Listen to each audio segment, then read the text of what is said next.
बहुत समय पहले की बात है। एक सुंदर और मासूम लड़की थी जिसका नाम था आलिया। उसकी माँ का देहांत तब हो गया था जब वह बहुत छोटी थी। उसके पिता राजन एक सज्जन और संपन्न व्यापारी थे। समय बीतने के साथ उन्होंने दूसरी शादी कर ली। उनकी नई पत्नी का नाम था रूपवती, जो देखने में तो सुंदर थी लेकिन दिल से बहुत कठोर और स्वार्थी थी। रूपवती की दो बेटियां थीं, कंचन और सोनल। जब तक आलिया के पिता जीवित थे सब ठीक चलता रहा, लेकिन जैसे ही राजन का निधन हुआ रूपवती का असली रूप सामने आ गया। उसने आलिया को नौकरानी बना दिया। अब वह हर दिन सुबह से रात तक घर के सारे काम करती, झाड़ू लगाना, बर्तन मांजना, कपड़े धोना, खाना बनाना और भी बहुत कुछ। कंचन और सोनल उसे ताने मारती, उसके कपड़े छीन लेती और उसे नीचा दिखाती। एक दिन पास के महल से एक संदेश आया। वहां के राजकुमार आरव ने एक भव्य नृत्य संध्या का आयोजन किया था। पूरे राज्य की युवतियों को आमंत्रित किया गया था क्योंकि राजकुमार अपने जीवन साथी की तलाश कर रहे थे। रूपवती ने अपनी बेटियों के लिए सुंदर सुंदर कपड़े सिलवाए, उनके बाल संवारे, गहने पहनाए, लेकिन आलिया को मना कर दिया और कहा, तुम कोई राजकुमारी नहीं हो, तुम्हें वहां जाने की कोई जरूरत नहीं। आलिया अकेली बैठकर रो रही थी। तभी एक रहस्यमयी रोशनी कमरे में चमकी।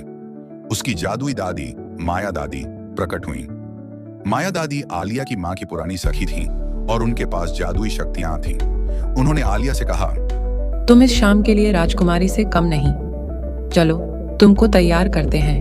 उन्होंने एक कद्दू को बग्घी में, चूहों को घोड़े में और छिपकलियों को सेवकों में बदल दिया। आलिया को एक चमचमाता नीला गाउन और कांच की चप्पलें पहनाई गईं, लेकिन एक चेतावनी दी, रात के 12 बजते ही यह सब खत्म हो जाएगा, इसलिए समय से लौट आना। आलिया जब महल पहुंची तो सभी की नजरें उसी पर टिक गईं। राजकुमार आरव ने उसी पल तय कर लिया कि वह सिर्फ उसी से विवाह करना चाहता है। उन्होंने पूरी रात आलिया के साथ नृत्य किया और बातें की, लेकिन जैसे ही घड़ी ने 12 बजाए आलिया घबरा गई और भाग निकली। दौड़ते वक्त उसकी एक कांच की चप्पल सीढ़ियों पर गिर गई। अगले दिन राजकुमार ने अपने सेवकों को आदेश दिया कि वह पूरे राज्य में जाकर उस लड़की को खोजें जिसकी वह चप्पल फिट हो। हर घर में चप्पल पहनाई गई लेकिन किसी को नहीं आई। आखिरकार वे आलिया के घर पहुंचे। रूपवती ने पहले कंचन और सोनल को चप्पल पहनाने की कोशिश की, लेकिन वह नहीं आई। जब उन्होंने आलिया को आगे आने से रोका तो एक सेवक ने कहा कि हर युवती को बराबर अवसर मिलेगा। जब आलिया ने चप्पल पहनी वह बिल्कुल फिट आ गई। उसी समय माया दादी भी प्रकट हुई और आलिया को फिर से वही गाउन और रूप दे दिया। राजकुमार आरव ने उसे पहचान लिया।